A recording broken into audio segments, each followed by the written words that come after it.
The white walls of the Galactic Council chamber felt cold and unwelcoming as Catherine Walsh stood before the assembled alien representatives. Her heart beat faster, but her voice remained steady as she pointed to the holographic display of Hydros 9, a planet that shimmered like a blue marble in the center of the room. "For too long, we've treated water worlds as death traps," she said, watching the alien diplomats shift uncomfortably in their environment suits.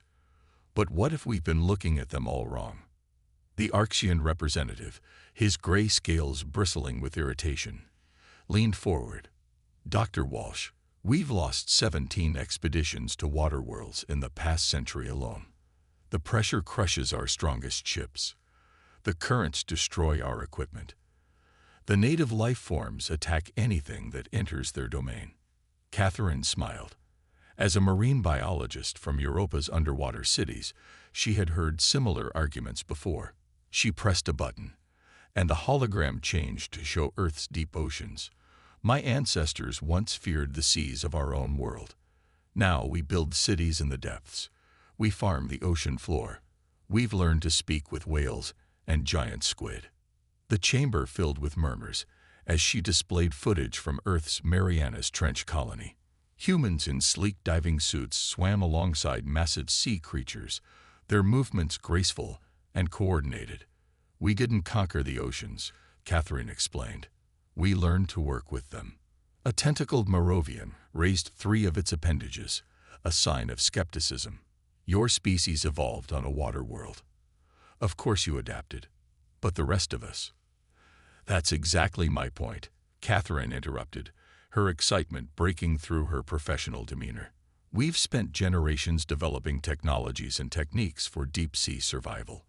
We understand water worlds in a way no other species can." She brought up the next image, detailed scans of Hydros 9's ocean currents. "Look at these patterns. They're nearly identical to the Gulf Stream on Earth. We already know how to navigate them. The pressure zones, similar to our Arctic deep water vents. The marine life. They show social behaviors that mirror Earth's dolphins." The council chamber grew quiet as Catherine shared more data. She had spent 5 years studying Hydros 9, comparing it to Earth's oceans. Every challenge that had defeated other species was something humans had already faced and overcome. The Stellar Exploration Charter states that any species with proven survival capabilities can establish first settlement rights. She reminded them, "I'm not just proposing a human mission to Hydros 9. I'm telling you we can unlock these worlds for everyone." The council's chief administrator, a tall centaurian with crystalline skin, studied Catherine carefully. "You seem very certain, Dr. Walsh. But the death toll will be 0. A new voice rang out. Peter Martinez, decorated Navy veteran and deep-sea rescue specialist, stepped forward to join Catherine. His weathered face and confident stance drew every eye in the chamber. "Because we're not sending a traditional expedition. We're sending people who grew up in underwater cities, people who learned to swim before they could walk, people who think of water as home." Catherine nodded gratefully to her colleague before turning back to the council. "Earth's oceans once terrified us too. They were dark, cold, full of strange creatures. But we learned something crucial. The sea isn't our enemy. It's a teacher. Every world you've labeled as Class X is a lesson waiting to be learned." She could see the shift in the room. The Arxian representative's scales had settled. The Moravian's tentacles swayed thoughtfully. Even the Centaurian administrator looked intrigued. "Give us 6 months, Catherine said firmly. "Let us establish one settlement on Hydros 9. If we fail, you can keep the Class X classification. But if we succeed—" She let the possibility hang in the air. The chief administrator rose slowly. "Dr. Walsh, your passion is compelling, but passion alone has filled many graves. The council will need more than words." Catherine straightened her back. "Then let me show you our plans for humanity's first deep space underwater colony. Because one thing is certain. The era of fearing water worlds is about to end." The preparation hangar buzzed with activity as Catherine Walsh watched her team load the last of their equipment onto the transport ship. The massive vessel, named Blue Horizon, had been specially designed for water-world exploration. Its hull gleamed with the new pressure-adaptive plating that would help them survive Hydros 9's crushing depths. Peter Martinez stood beside her, checking items off his tablet. Adaptive suits are all charged. Life support systems are triple-checked. The biomimetic sensors are calibrated. He paused, looking at Catherine with a slight smile, having second thoughts. "Not a chance," she replied, watching as Amanda Cole, their lead engineer, directed the loading of her latest invention, a coral-inspired filtration system that could process alien water into breathable air. "But the Council only gave us 6 months. If we fail." "We won't," Peter said firmly. He pointed to the far end of the hangar where Daniel Phillips, their marine psychologist, was running final tests on the communication buoys. The devices were based on Earth's whale song patterns, designed to reach through water deeper than any traditional signal. "We've got the best team in the galaxy." The Arxian representative appeared at the hangar entrance, his scales now a nervous shade of pale gray. "Dr. Walsh, the Council requires one final inspection before departure." Catherine nodded and followed him through the station's corridors. As they walked, she noticed how the alien kept his distance from the water recycling pipes that ran along the walls. So many species saw water as a threat rather than a resource. In the inspection chamber, Christopher Morgan, their deep-sea construction specialist, was demonstrating the new pressure suits to the Council members. The suits looked nothing like traditional space gear. Instead, they resembled the sleek forms of Earth's dolphins, with flexible shells that could adjust to changing pressures. "The outer layer mimics shark skin," Chris explained, running his hand along the suit's surface. "It reduces drag and helps us move through water as naturally as fish. The inner layer uses the same pressure compensation system that deep-sea creatures use to survive extreme depths."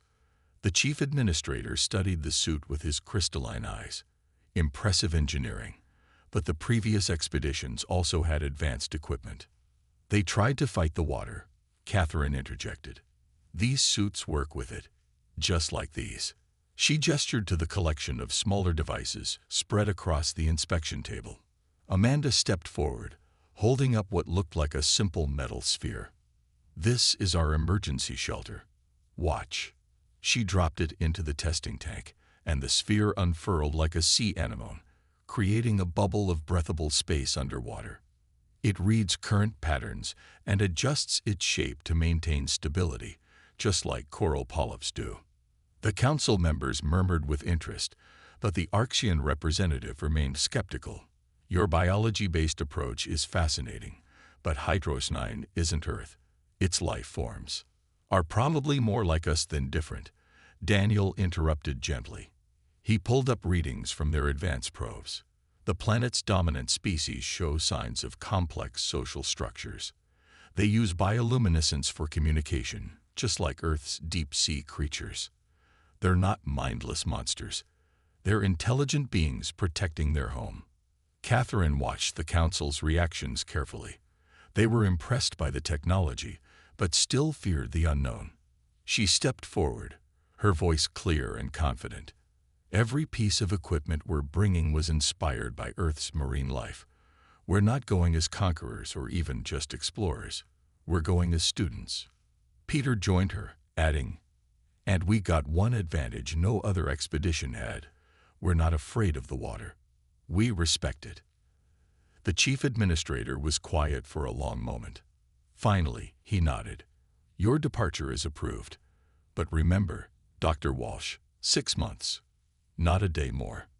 As the Council members filed out, Catherine turned to her team. The next few hours would be crucial. Soon they would board the Blue Horizon and head for Hydros 9. Years of planning, months of preparation, all coming down to this moment. "Ready?" Peter asked, though he already knew the answer. Catherine smiled. "Time to show the galaxy that water worlds aren't death traps. They're just waiting for the right species to understand them." The Blue Horizon broke through Hydros 9's cloud cover, and Catherine's breath caught in her throat. The planet's endless ocean stretched below them, its deep blue waters swirling with bioluminescent patterns. From orbit, it looked like someone had scattered glowing stars across the sea. Beginning descent, Peter announced from the pilot's seat, "Everyone check your adaptive suits. Remember your training. We're visitors here, not invaders." The ship's hull hummed as they entered the atmosphere. Through the viewing windows, Catherine could see the strange, spiral-shaped clouds unique to water worlds. Their research suggested these formations helped regulate the planet's temperature, much like Earth's ocean currents. Amanda's voice came through the ship's comm system. "All systems are green. The pressure sensors are working perfectly." She paused, checking her readings. "Water temperature is within expected range. Salinity is higher than Earth's oceans, but our suits can handle it." As they descended deeper, the water around them grew darker. The ship's biolights activated automatically, designed to mimic the natural glow of deep-sea creatures. It was a lesson learned from studying Earth's anglerfish. Using familiar light patterns would make them appear less threatening to local life. "Movement detected," Daniel reported, studying his screens intently. "Large life forms, about 2 kilometers out. They're curious but keeping their distance." He adjusted the sensitivity of their communication buoys. "I'm picking up something that might be language, similar frequencies to sperm whale clicks." Catherine moved to his station, watching the readings with growing excitement. "Try playing the greeting sequence we developed. Let's show them we're here to communicate." The ship released a series of gentle pulses based on the patterns they'd observed in the probe data. For several tense moments, nothing happened. Then suddenly, the water around them lit up with waves of blue and green light. "They're responding," Daniel exclaimed. "The patterns, they're not random. They're mimicking our sequence but adding their own variations." Through the ship's windows, they could now see the approaching creatures. The abyssal mines, as the team had named them, were unlike anything they'd expected. Each one was about the size of a small whale, with translucent bodies that pulsed with internal light. They moved with incredible grace, their multiple fins rippling like living silk. "They're beautiful," Christopher whispered, already sketching ideas for structures that could withstand the currents as smoothly as these creatures did. Catherine checked the depth gauge. They were now 3 kilometers below the surface. The pressure outside would have crushed any traditional vessel, but their hull flexed and adjusted just like a whale's body during a deep dive. The largest of the abyssal mines approached the ship, its body creating complex patterns of light. Daniel worked quickly to record and analyze the display. I think they're showing us something. Look at how the lights flow. It's like they're drawing a map." Peter studied the patterns carefully. Those recurring symbols, could they be marking safe zones, places where the pressure is more stable? "Exactly what I was thinking," Catherine agreed. She turned to the team. "This is why we succeeded where others failed. We didn't come in shooting.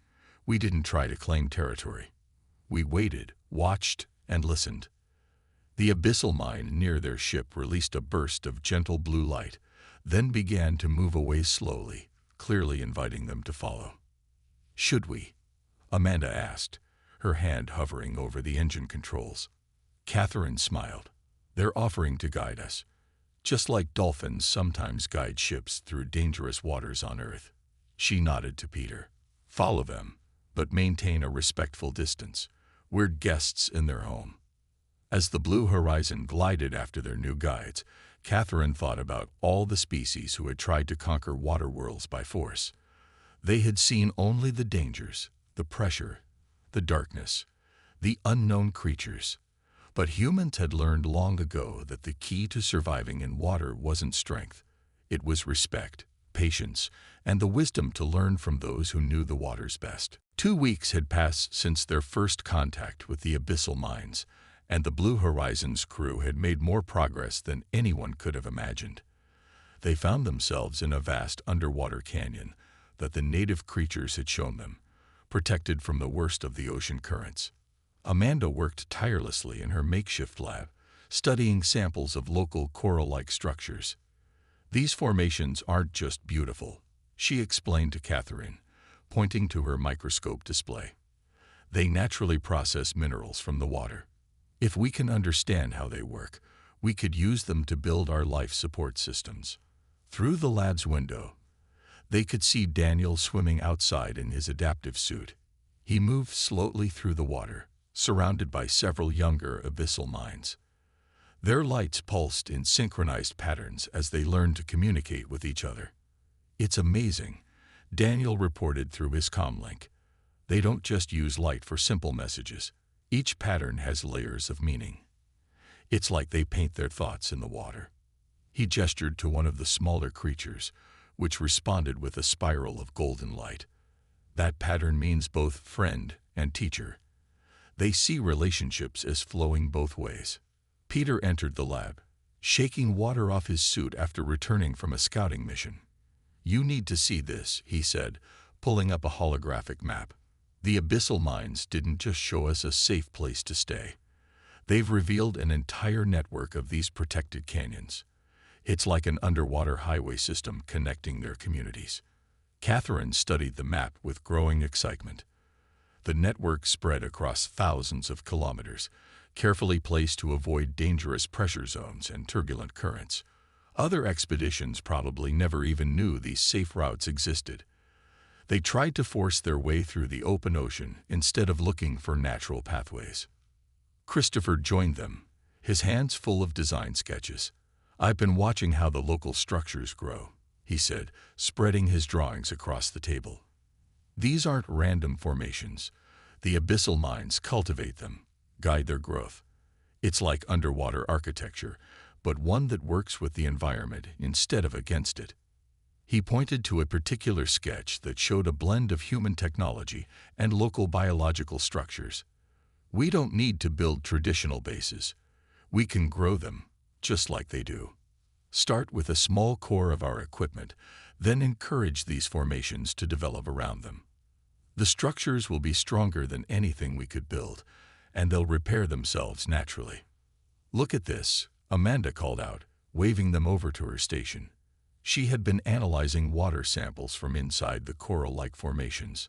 The mineral composition inside these structures is different. They're not just shelters. They're natural filtration systems. They're creating pockets of water with lower pressure and different chemical balances. Catherine's mind raced with the possibilities. So the abyssal mines don't just survive the extreme conditions. They actively shape their environment to suit their needs.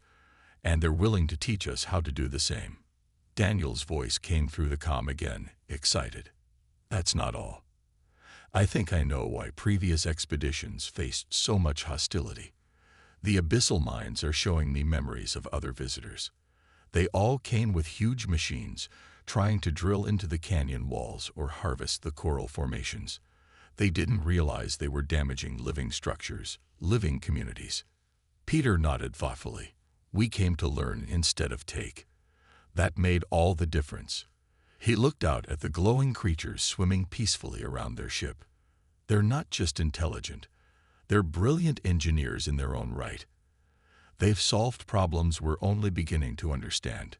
Catherine watched as an adult abyssal mind demonstrated to Christopher how they encouraged coral growth, its lights pulsing in patient, repeated patterns. In just 2 weeks, they had learned more about surviving on water worlds than other species had discovered in centuries. Not because they were stronger or had better technology, but because they had been willing to admit they weren't the experts here. "The Council wanted proof that water worlds could be habitable," she said softly.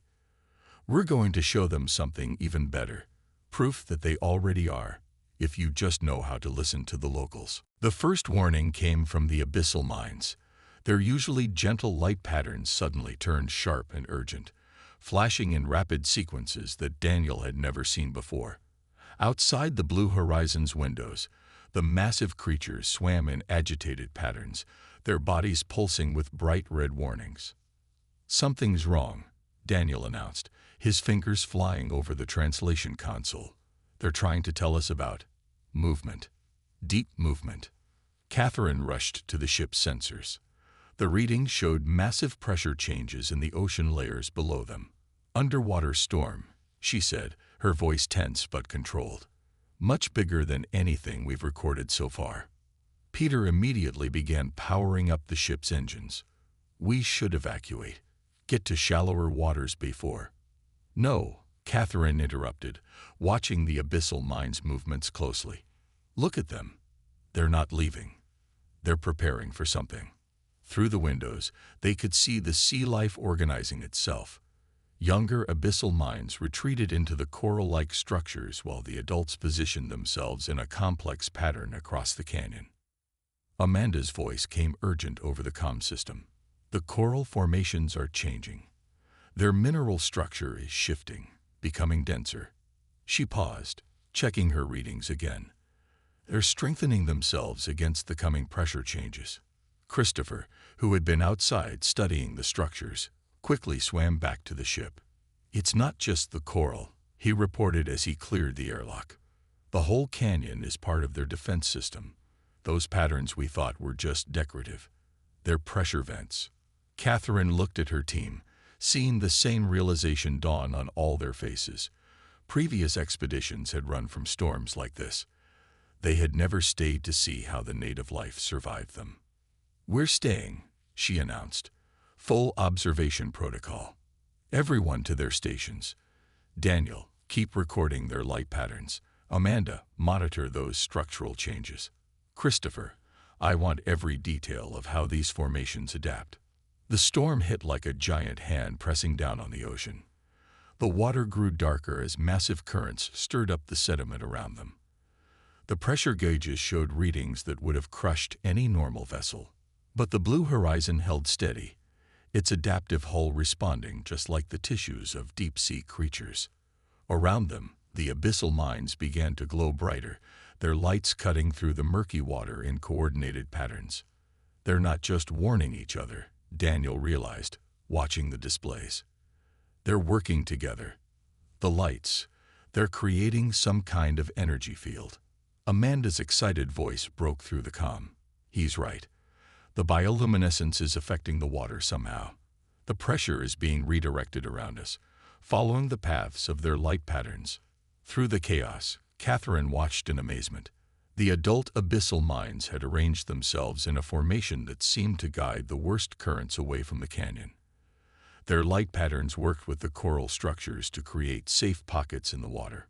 It's like they're conducting an orchestra, Christopher said in awe. The lights, the coral, the currents, everything working together in perfect harmony. Hours passed as the storm raged around them.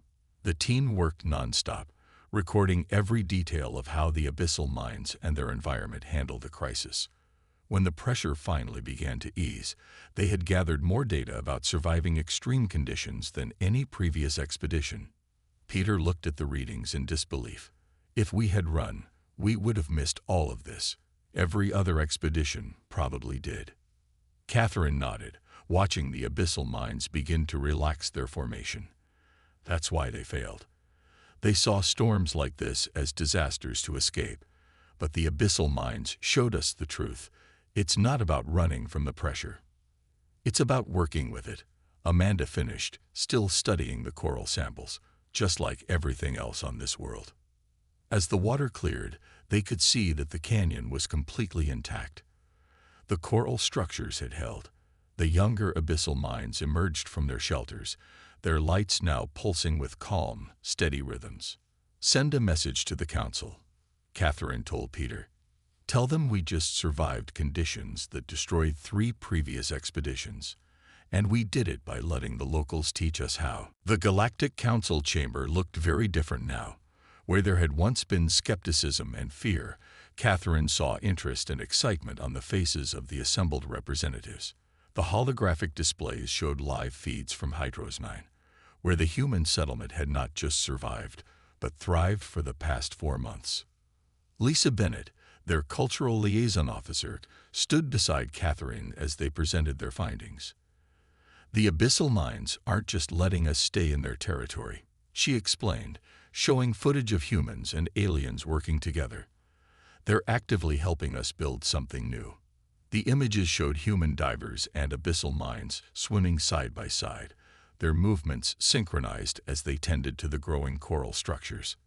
The aliens' bioluminescent patterns mixed with the soft lights of human diving suits, creating beautiful displays that served both as communication and art. Our settlement isn't just surviving the conditions, Lisa continued. We're learning to use them to our advantage. The pressure systems that once destroyed ships now power our energy collectors. The currents that were seen as threats help distribute resources throughout the colony. The Arxian representative, his scales now a thoughtful blue-gray, leaned forward. But surely the cost of maintaining such a settlement is far less than you might think, Joseph Carter interrupted politely. The marine architect pulled up his latest designs, showing how they had adapted the abyssal mines building techniques. We don't fight the environment, so we don't need massive machinery or constant repairs. The structures grow and maintain themselves, just like natural coral. Catherine watched as understanding began to spread through the chamber.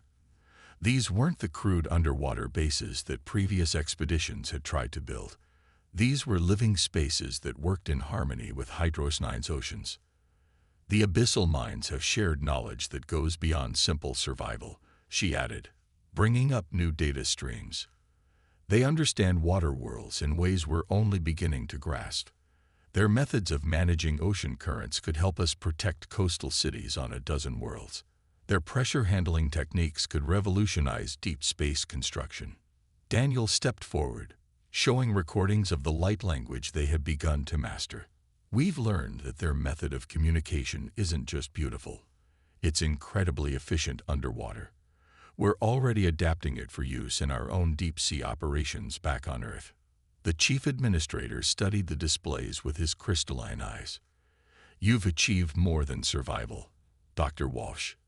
You've established genuine cooperation with a species we didn't even know was intelligent. He paused, looking at the other council members. Perhaps it's time to reconsider our classification of water worlds. Amanda brought up her latest research data. The coral-like structures we're growing don't just provide shelter. They clean the water, produce oxygen, and create safe zones for all kinds of life. Every problem that defeated previous expeditions has a solution in nature. We just had to learn to see it. The Moravian representative waved its tentacles in a gesture of approval. This could change everything. There are dozens of water worlds in contested space, if they can be settled peacefully. They can, Peter assured them, but not by trying to conquer them. These worlds don't need to be changed or controlled. They need to be understood. Catherine stepped forward one last time. We're not asking you to remove the hazard classification from water worlds. They are dangerous, but only if you approach them wrong. What we're proposing is a new classification, specialized environment, human compatible. Let us help other species learn what we've discovered. The council chamber buzzed with excited discussion. The success on Hydros 9 hadn't just proved humans could survive on water worlds. It had shown a whole new way of approaching hostile environments. Through the holograms, the abyssal mines could be seen continuing their work with the human settlers, their lights painting patterns of hope in the deep waters. None of this would have been possible if we had tried to do it alone, Catherine reminded them. Our greatest achievement wasn't surviving the ocean. It was learning to listen to those who called it home. 5 years had passed since the first human settlement on Hydros 9, and Catherine could hardly believe how much had changed. Standing in the observation dome of the Interstellar Marine Institute, she watched students from 12 different species learning to swim with the abyssal mines. The institute itself was a testament to how far they had come. Growing out of the ocean floor like a giant coral formation, its structures merged human technology with the natural building methods they had learned from the planet's native life. Light filtered through living walls, creating patterns that both humans and abyssal minds could read. The new Moravian students are doing exceptionally well, Peter said, joining her at the window. Their tentacles give them a natural advantage in understanding the light language. They watched as a young Moravian created a perfect pattern of greeting lights, earning a harmonious response from its abyssal mind teacher. Amanda walked up to them, her tablet displaying data from their newest experiment. The adaptive coral we developed is taking root on Aquarius 4, she reported excitedly. The local marine life is already starting to incorporate it into their ecosystem, just like the abyssal mines predicted. Catherine smiled, remembering how impossible this all had seemed 5 years ago. Now, humans were helping to open up water worlds across the galaxy, not through force or technology, but through understanding and patience. Daniel's voice came through the comm system. Catherine, you might want to come to the communication hub. The abyssal mines are showing us something new. In the hub, Daniel stood surrounded by holographic displays of light patterns. The patterns were more complex than any they had seen before, shifting and flowing in intricate ways. They're teaching us about deep ocean currents we never knew existed, he explained. Apparently, there's an entire network of them, connecting different regions of the planet. Christopher joined them, his eyes bright with excitement. These currents could revolutionize underwater transport. If we can learn to read them like the abyssal mines do, we could establish trade routes that use almost no energy. Through the hub's windows, they could see the newer sections of the settlement under construction. Unlike the crude bases of failed expeditions, these structures seemed to grow naturally from the ocean floor. Teams of humans and abyssal mines worked together, using light signals to coordinate their efforts. Hard to believe this all started because we were willing to admit we weren't the experts, Peter said, watching a group of Arxian engineers learning to use pressure variations to strengthen underwater structures. Their scaled bodies, once awkward in the water, now moved with growing confidence. Lisa arrived with news from the latest council meeting. 3 more species have requested training at the Institute, she announced. And the Centaurians want to establish their own water-world settlement, with our help, of course. Catherine thought about all the species that had once feared these worlds. Now those same species were learning to see water not as an enemy, but as a teacher. The abyssal mines had shown them that survival didn't mean conquering the environment. It meant becoming part of it. The council asked me to compile a report on our success rate, Joseph added, bringing up his own data. In 5 years, we haven't lost a single settler or student. Every structure we've grown is still standing. Every relationship we've built with local life forms is still strong. Outside, a young abyssal mind created a spectacular display of lights, showing a new student how to read the water's movements. The student, a recently arrived Centaurian, responded with its own pattern, clumsy but earnest.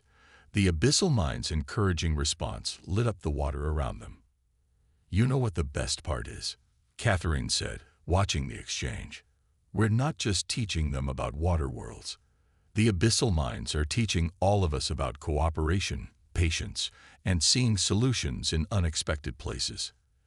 As she spoke, more students gathered for their lessons, their diverse forms moving through the water with growing skill.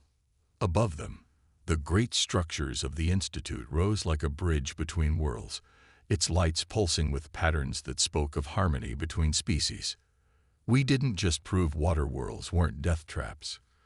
Catherine concluded, watching humans and aliens learning, working, and growing together. We proved that no environment is truly hostile if you approach it with respect and a willingness to learn. The galaxy's water worlds weren't waiting to be conquered. They were waiting to be understood.